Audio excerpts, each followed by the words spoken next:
Ήσαμε, τον ποτίσαμε και μας κέρασε κάτι πεντάρες από εδώ μέχρι τη Βέντερ Βρέμις. Αλλά ψάξαμε πολύ για να το βρούμε αυτό το Μαλαγαζάνι, πώς λέγεται. Προπονητής είναι αυτός, έτσι είναι Γιάννη Παπαγιάννη. Ακριβώς, Στέφανε. Αυτός δεν κάνει ούτε για να φυλάει τα παπούτσια του αλέφαντου. Βρεούστα από εκεί. Όταν με τη Βέρτερ έβαλε τον γκολ ο Μόρις, καμπάρι δεν πήρε. Γύρισε στο βοηθό του και όταν εκείνος του είπε ότι έβαλε γκολ ο Μόρις, του απάντησε νομίζετε.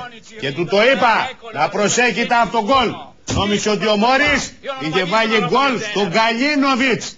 Άκου ο Μαλαγαζάνι προπονητής. Σαν να λέμε δηλαδή εδώ βυζιά δεν έχουμε, τα σουκέν μας γύψανε. Έλα Παναγία μου. Και μας έβρισε κιόλας.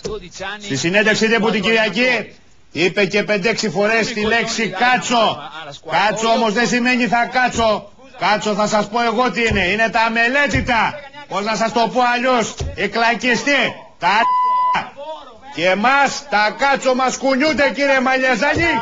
Μου την έδωσε. Γιάννη Παπαγιάννη. Ναι. Εγώ λέω να τον πάρουμε ξαφνικό τηλέφωνο. Ακριβώς, Στέφανε. Για να δούμε, θα απαντήσει.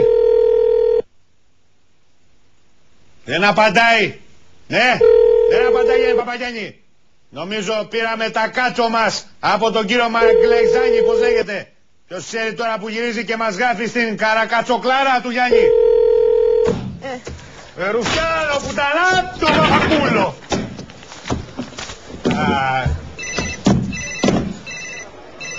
Γεια σας. Ο κύριος Μαλεζάνη θα κάνει μια γενική τοποθέτηση και θα απαντήσει μετά σε 5 ερωτήσεις. Μίστερ Non è colpa vostra, è colpa mia che sono venuto in Grecia. Δεν φταίτε εσείς, εγώ φταίω που ήρθα στην Ελλάδα. Sono venuto per iniziare il calcio per voi siete veramente stupidi. Ήρθα για να σας μάθω μπάλα, αλλά εσείς είστε τελείως ηλίθιοι. Quando ero in Italia anche Berlusconi mi ha chiesto di diventare allenatore del Milan. Όταν ήμουνα στην Ιταλία, μέχρι και ο Μπερλουσκόνι με ζήτησε να γίνω προπονητής στη Μίλαν. Dopo mi ha chiesto di diventare anche ministro dell'Altezimo.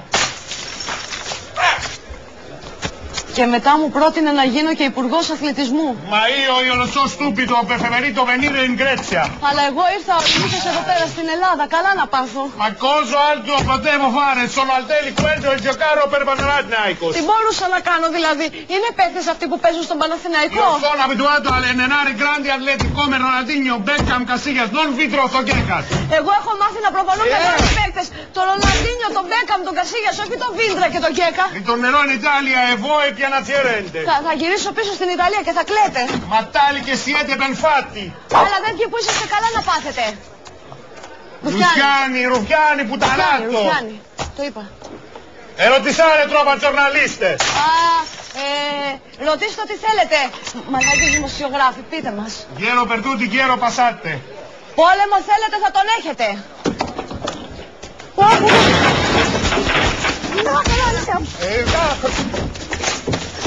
Κάτω. Στο μικρόφωνο. Μίτσου, χαλασά το μικροφωνάτο. Ελάτε, ρωτήστε τώρα ό,τι θέλετε. Κύριε Μαλεζάνη, τι σημαίνει επιτέλους το κάτσο που μου είπατε την Κυριακή? Σκουφάτο από λεσάτο. Κάτσο περμπούτσια. Πουτανά το Παπακούλο. Ρουφιάνο τζορναλίστο. Να κάτσετε πάνω μου. Τι? Θέλουμε την γραμματική μετάφραση του κάτσο. Il parlare come τσίμπα κάτσο. Δεν ξέρω πώς το λέτε εσείς εδώ, αλλά εμείς στην Ιταλία το λέμε τσίμπα μου ένα κάτσο. Σιχτήρι. Πουτανάτο. Και εμείς στην Ελλάδα το λέμε τσίμπα μου ένα Να, come dice anche Βασίλη Λεβέντη. Να ρε, όπως λέει και ο Βασίλης Λεβέντης. Να.